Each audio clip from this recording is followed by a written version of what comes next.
This is a video to show you how to remove the camshaft bearings from a 300 TDI, 200 TDI, and before that as well on Series 2 and Series 3 engines. Anything that has these particular type of bearings. So I'm going to quickly show you some stuff. These are your spanners, as you know. This is your core plug mandrel, which goes into this back of the opening of the 300 TDI. On the series, it's just a cover plate.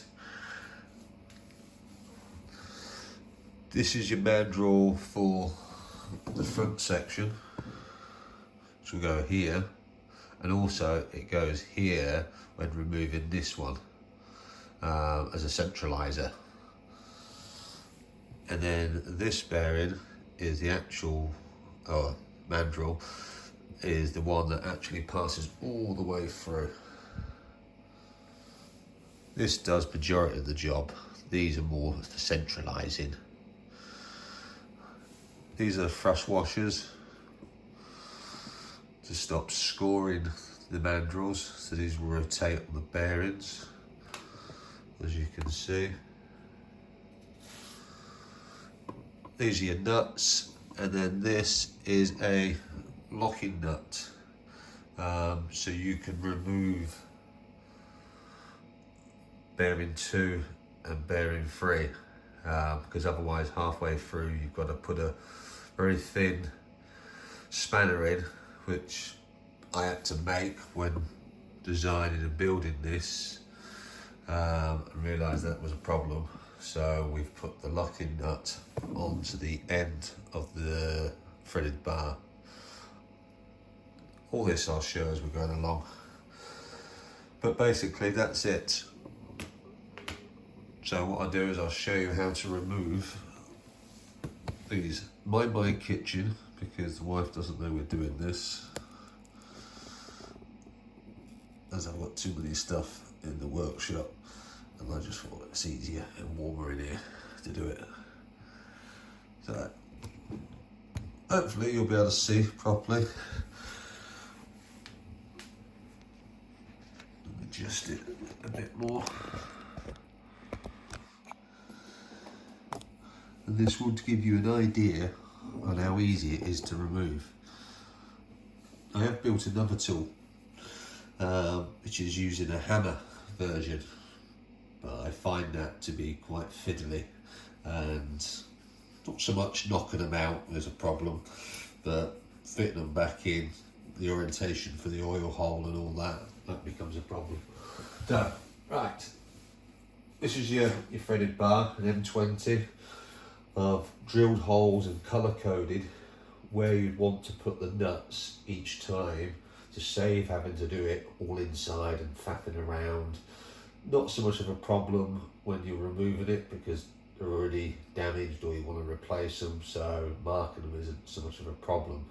But when you're fitting them, you don't want to be prattling around with this bar, dropping it down and just damaging the faces of your new bearings. So, right, bearing in mind this is only my second time of physically doing this, so there shouldn't be any blunders, but you never know. Right, so you have your core plug that will always go in this end and only goes in this end. That's your mandrel for actually removing and pressing in your bearings. That's marked up as number C, as you can see. Core plug is CPM, and we've got A and we've got B. So starting to remove this one, this is the first one, we need to be able to get the white side and put that into there, so that centralizes there. Then we'll get this one, put that in there. Then what we'll do is we'll take this rod, bearing in mind this is the front end where the hole is for the lucky nut, or you go by the pink end, and the red end is the CPN. Slide that all the way through. Put your finger through, you'll be able to feel it. That comes all the way through. Once you've got it to that point, you can start putting things on. You take the thrust washers and you put that on that end. You take any of your nuts, as long as it's not the locking nuts, and you put that on that end. I usually, for practice, thread the nut up to the red mark. As you're pushing this in, I would always keep the finger in there, just to stop that falling out. Vice versa, when coming back, always try and keep, I would personally put a bit of tape on, and that just stops them from, what you call it, if you're doing it all the time, it'll become second nature on doing these things, but just doing it once or twice because you just want to replace yours, I'd put tape on, save you dropping stuff. Right, the rubber O-rings are just there for grabbing hold of it and handling. They're in a groove, but there is a reason for the groove. The groove indicates how far on these and this, where you would actually seat the position of the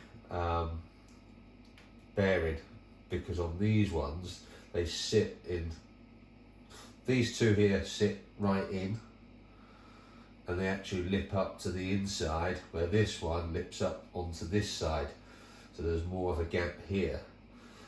Using the O-ring groove, you bring it up to the edge, and that's near enough precisely where you need to be, so the orientation of the oil hole is in line and you haven't gone past it. So you take that one there, put that in there, that locks that.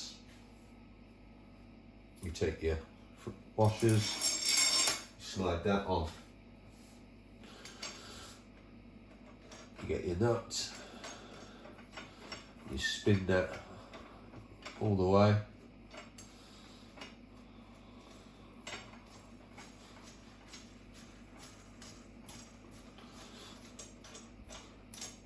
Which takes you to your pink. Then basically you get your 30mm spanner,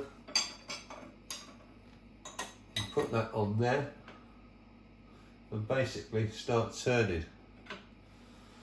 You should be able to see this move in. Let me see if I can zoom in a bit, and then you'll be able to see it pull. So as we start turning, you see that removing.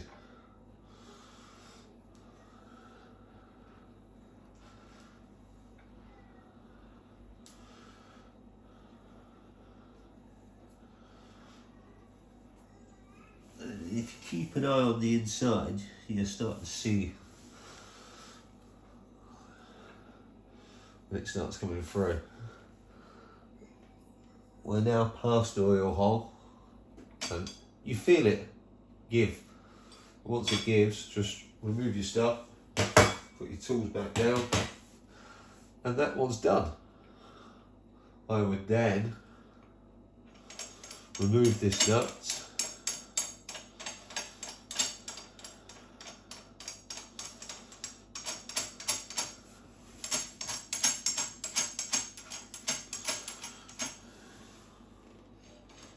remove this nut completely, because there's no point taking this one off because we're going to have to thread that one further down. Take that off, keeping the mandrel in place, pushing that in,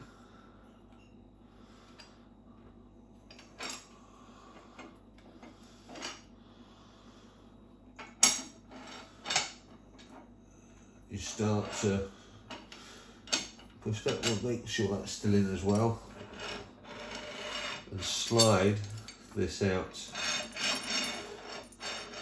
You'll get to a point where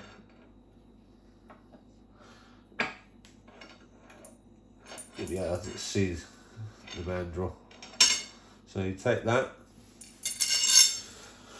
place that on there for a second, put your bearing over there.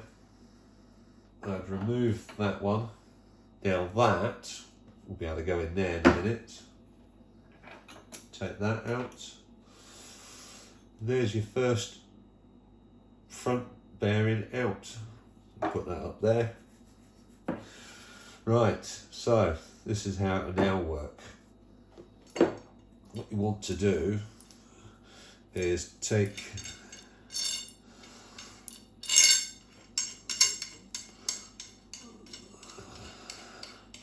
this up to the turquoise point.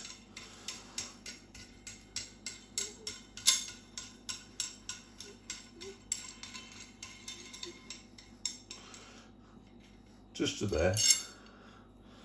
Then you want to get mandrel C, because mandrel C is going to do bearing number 2 and bearing number 3 all in one sequence, and that's why you put the locking nut on the back end. So you put it on like that. Let me zoom back out.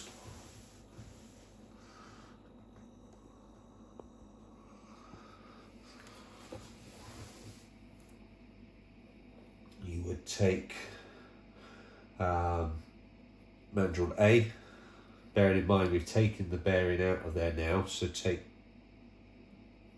B side, flip it round to A side, and that will go in like that. So get that, put that on like that.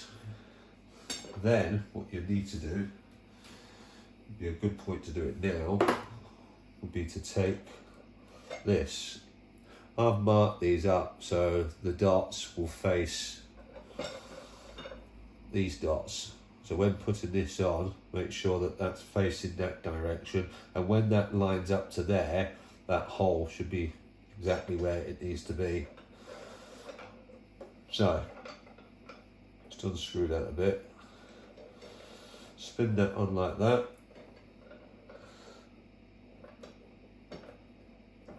So we come to that point there, and we should be able to literally screw that in. Yeah. Take your tool, your Allen key, screw that down.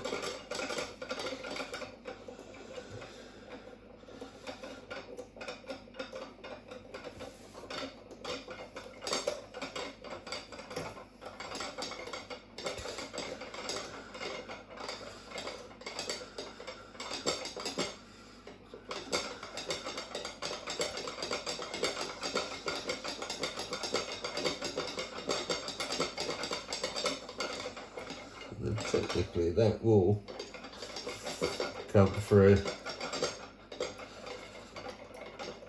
the other side. We were just going to put a piece of metal straight through, so it was very easy to in and out, but it keeps dropping out, and for the effort and all this takes and the time, it doesn't really take that long to do. Screwing it in is not a problem.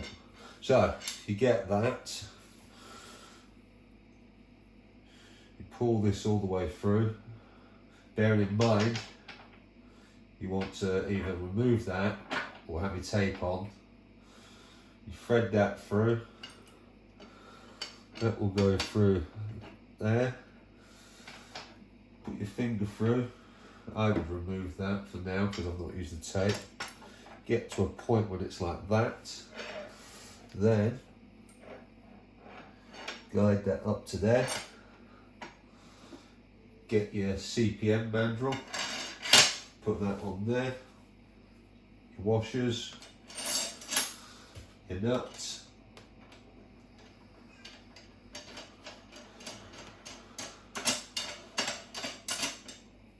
lock that up, tighten that up, your spanner,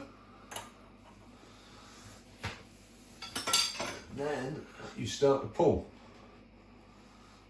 So if I just tighten that up, if we was to possibly come round that angle, I don't know how this is going to work because I need to also hold it, so hopefully you can still see.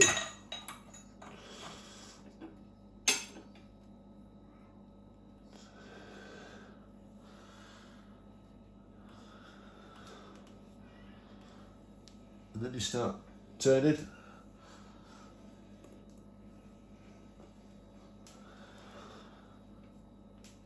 You felt that go, so now that that's gone, take everything off. I would, if it has, yeah. So now, pull that through to that point there, spin this one even further in until we get to the point where it's locked. And then if I was to possibly come round to here, you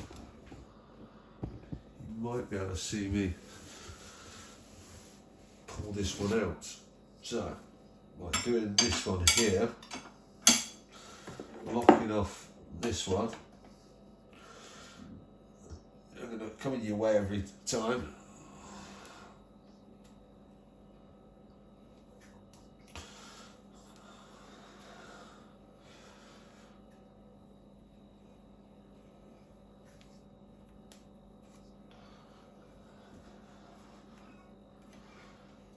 You should be able to see it now coming round. You see the bearing 3 coming out, and then we'll push bearing 2 through.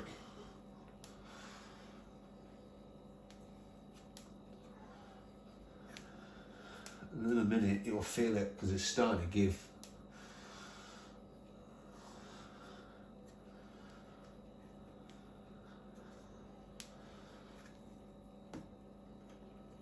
I think that's about it now. Yeah, that's it. Take your tool off. Take that tool off.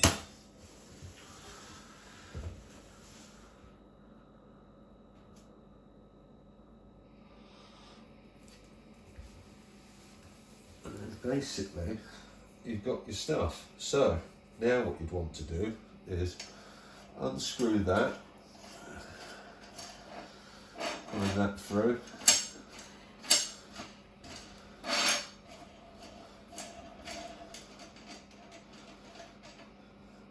Nuts down, take your washers off, then keeping that in slowly, pull that,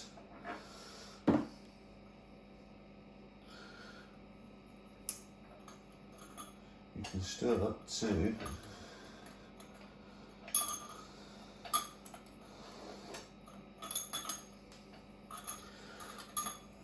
sometimes you have to put your finger in behind just to push that mandrel enough so you can grab hold of it.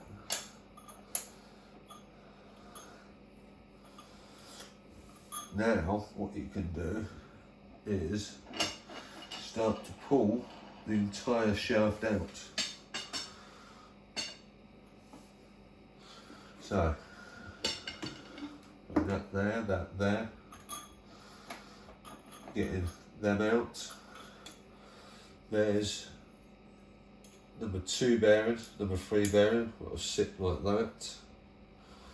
So that's that now done. And then the last bearing is number 4. So what we do is we keep this as it is. Like I've said, this is our centralisation. We would take this. You want to spin this all the way down to the blue, the dark blue dot.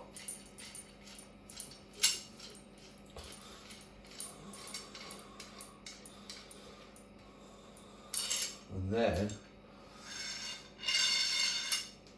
what you want to do is bring this mandrel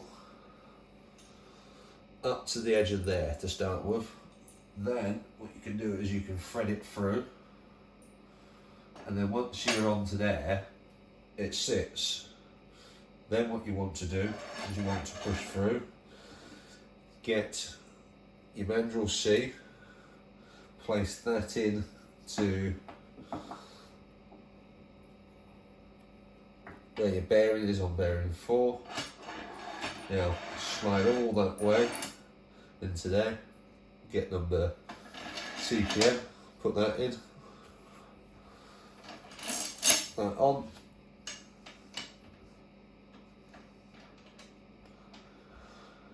Get your knot on, tighten them up. And then basically what we'll do is we will pull out this one. By doing it this way, you also, instead of using the hammer version, you're not damaging any more of the bits inside, because it's been cleanly taken out. So, you get your spanner on the locking end, take that, and then you basically nip it up and start spinning.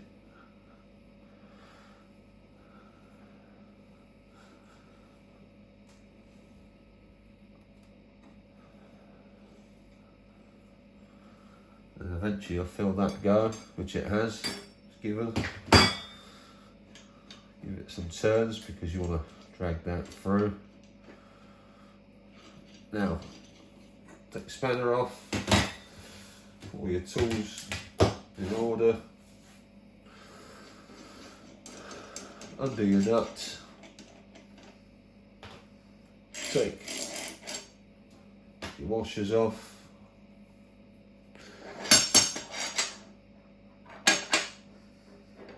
take that one out, and basically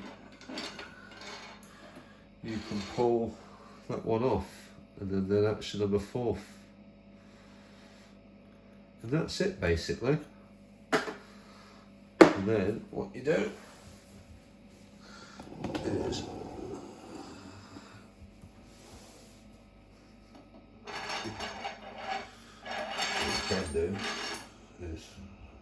remove them or drag them through, it doesn't really matter. Put them all in order, pull this through. Good practice to pull it through nicely, or what you could do is literally hold that end. When you get to there, slowly pull it out.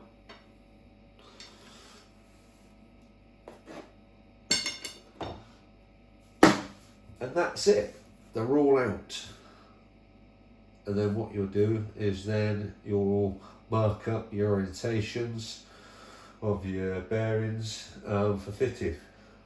I'll do that in another video, but as a quick little show, is what I would do is I would mark the inside of the bearing with some white little bit of marker paint or black marker, it's up to you, but it's just easy to see. I would then pre-sit them on, because you've got a lip on these bearings, it helps you guide them in. Once you slightly press them in, they sit in. I would find the orientation of the hole. Once you've done that, I would make a mark on here, and then you can mark the inside of the block in different places. So once you're fitting these back in, you will be able to see where that hole needs to be, because you can't see once the bearing and everything's in. Even with the hammer version, you can't see anything. Even worse if the block was the other way around, because it'd be at the bottom. But this method allows you to then rotate it in the correct position, because you're using this mark here and the mark on here. Front's not a problem, you can always see that, but these you can't see. And that's how I would do it, but that'll be in another video. Right, thank you.